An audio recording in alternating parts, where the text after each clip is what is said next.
on this 50-point inspection, we're inspecting John and Ellie. Bet you didn't know that was happening. We have, this is courtesy of John. He brought this over with him today. We have GUAVA LIBRE from the Bruery or the brewery. The brewery out of Placentia, California, and it's a collaboration beer with Funky Buddha out of Florida. I'm not sure what part of Florida, but somewhere in Florida. Yeah, I guess it's an imperial cream ale brewed with lactose, with guava and vanilla added. This collective brew with our Floridian friends takes a page out of both of our books. A bold experimental beer with culinary inspiration, specifically a Cuban guava pastry. I've never had a Cuban guava pastry, but it sounds amazing. So, and it's 7.5%. So I guess that would be an imperial. Cream ale. Close enough. In Florida, they consider that imperial. Yeah. And this is a 2017 bottle, so we're looking at 5 years age on it. So hopefully, the little bit lower ABV 7.5 will hold up. But it does say somewhere on the label that it ages well. There was like a big description on the back. But anyway, exciting stuff. All right, you want to open it? Sure. I did drop this on the way over here, so hopefully we don't have an accident. Ooh, nice and guava looking, guava-y. Now the last guava beer that we did. Oh yeah, that's right. The juice monster, that was horrible. So higher it's expectations. got a good. It's a little dark. Maybe it does have some age to it, so it's not maybe as bright as you would expect. It is a little on the brown side, I guess. It looks a lot. It looks like the one we did last time, except I think it's gonna be better. I have high hopes. Head is kind of a creamy off-white, fairly tight bubbles. It does look like there's a lot of juicy guava bits. But yeah, root beer popsicle color. Okay, it smells funky. Like it smells like a sour. Yeah. Doesn't smell like a cream ale. A little bit of there's guava in there for sure, but I think I was picking up on like pink grapefruit.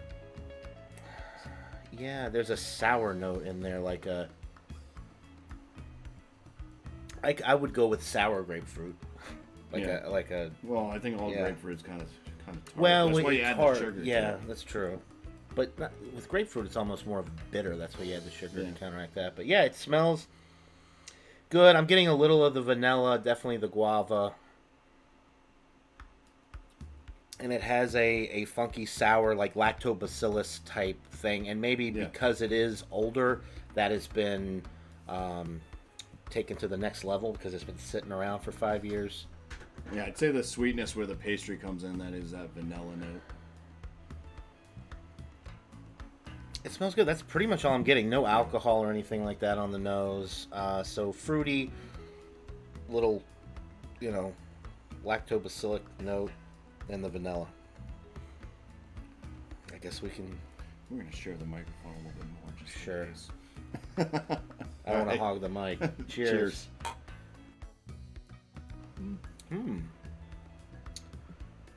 Creamy mouthfeel. Creamy and bready. Getting a lot of bready notes. I was getting some caramel right up front. Like roasted malt, caramel. Yeah. Honestly, did you get a banana? Yeah, I did. Okay. And then I almost got like a little bit of, kind of like if it was barrel aged or something. It's not, but it's got, maybe just because it's been sitting around, it's got the fruit notes have kind of melded into something else. I get like an almond flavor out of it too. It's got, there's a nuttiness to it, like you get with like a Newcastle brown ale type of thing, like a little bit of that toasted almond or toasted pecan maybe it's more pecan actually. Maybe. I think this would be a lot sweeter if it was fresh.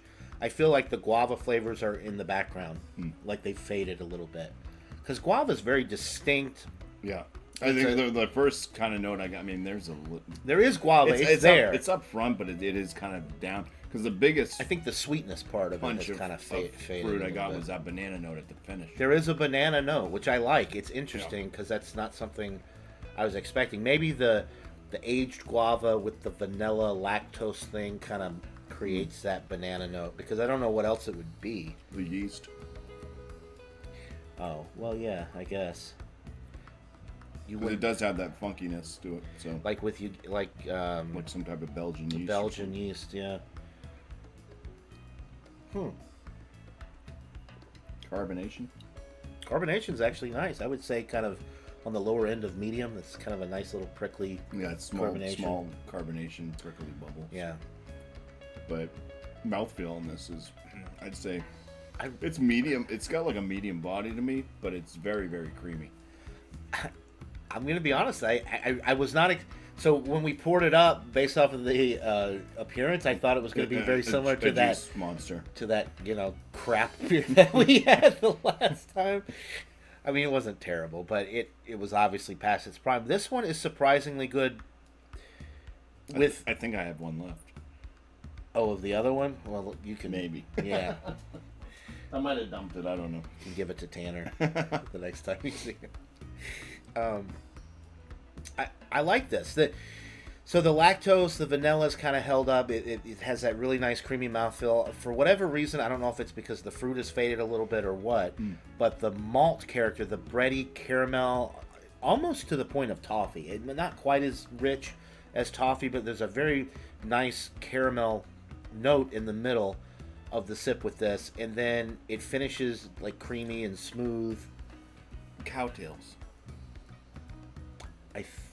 Yes. Because those are like that caramel. Yes. With that, Yep. like Yep. Hold on. Let me get it. Now I got that in my head. Yeah. Yep.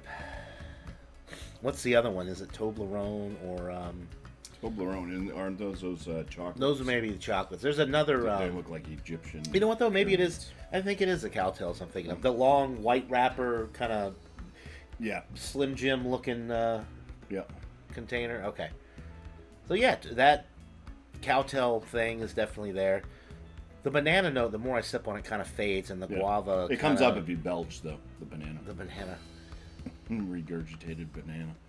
But I really like this. I feel though that maybe this one would be better fresh, because the guava might stand out a little bit more and not have faded, because you get more bitterness with it. I was expecting more sweetness, and there's actually, other than the caramel sweet stuff in the middle, it kind of has a little bit of a bittering finish, which is surprising to me.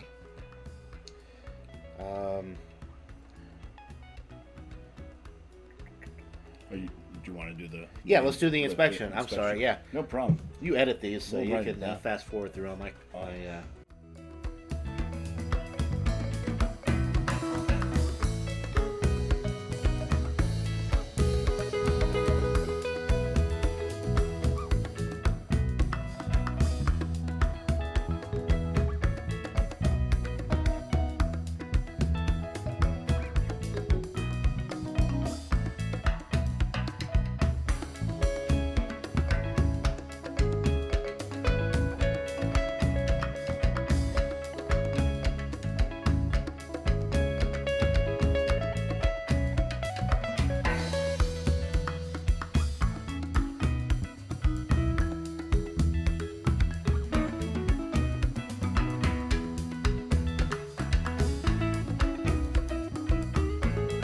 And we're back.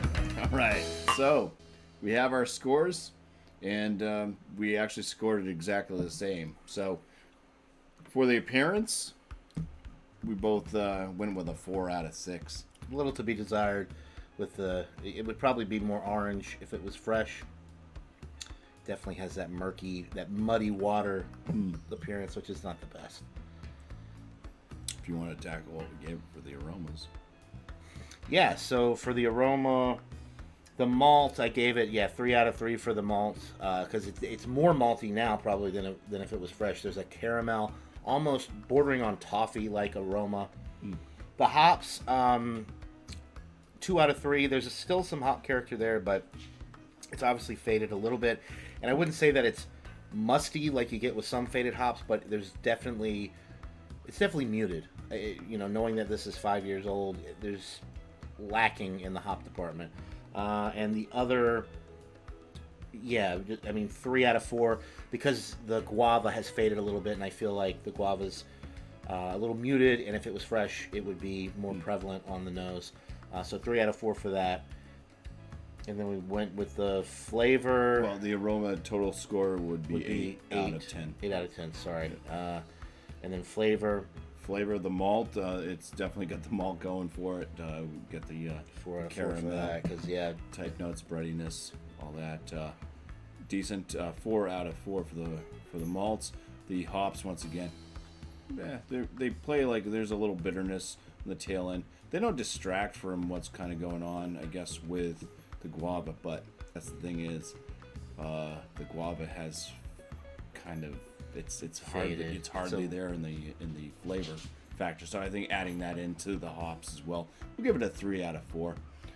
Balance on it, it's not cloyingly sweet, it's not super bitter.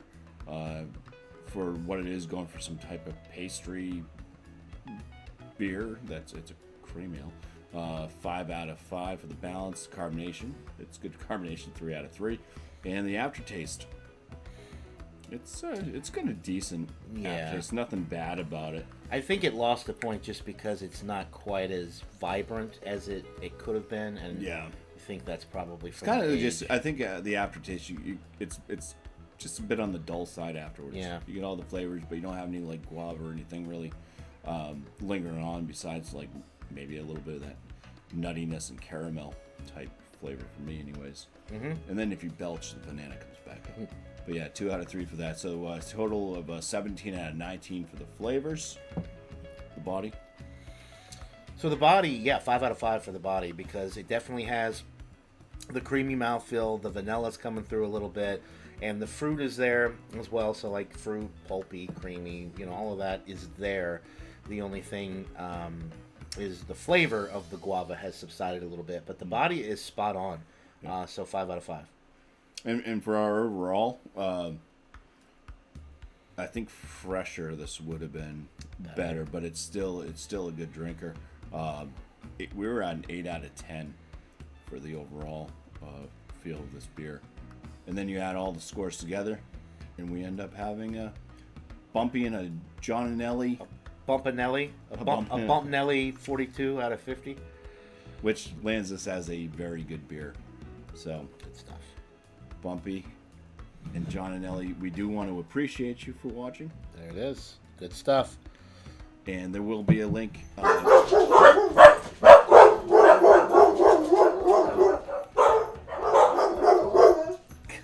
The dogs. There will be a link to John's channel right here, actually. So go and click on John's face and check out his channel if you haven't. But chances are, if you're watching this, you probably know both of us. Yeah. But anyways, cheers. Thank you all for watching, and thanks for bringing the Guava Libre by. All right, cheers.